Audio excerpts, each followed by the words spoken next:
سلامونه، وخت مو په خیر. لنډو خبرونو ته ښه راغلاست.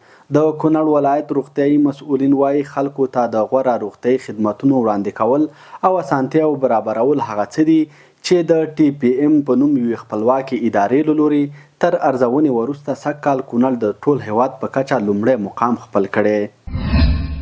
د کونړ سرې میاشتې ریاست د اعانې راټولولو ځانګړې اونۍ غونډه د بېلابېلو رئیسانو ترڅنګ د ختیځ زون د سرې میاشتې رئیس او رضاکاره ځوانانو او قومي مشرانو په ګډون ترسره شوه.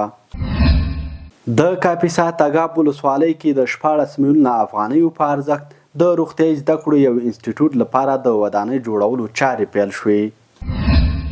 د بلخ ولایت مسؤلین وایي چې هراتان 2 لارې کې د 4.2 میلیونه افغانیو په ارزښت د بارونکو موټرو د یو بین الولایتي ترمینل د جوړولو چارې پیل شوې.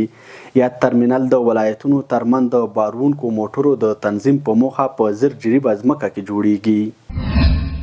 د ننګرهار ولایت د کرنې، اوبو لګولو او مالدارۍ ریاست مسؤلین وایي سږکال په دې ولایت کې د وریجو حاصلاتو کې زیاتوالی راغلی دی.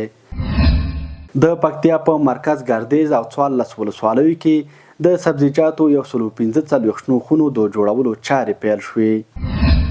د غزنی ولایت مرکزی زندان کې د 2 میلیونه افغانیو په لګښت د یو جومات جوړولو چارې بشپړې او ګټې اخیستنې ته وسپارل شو.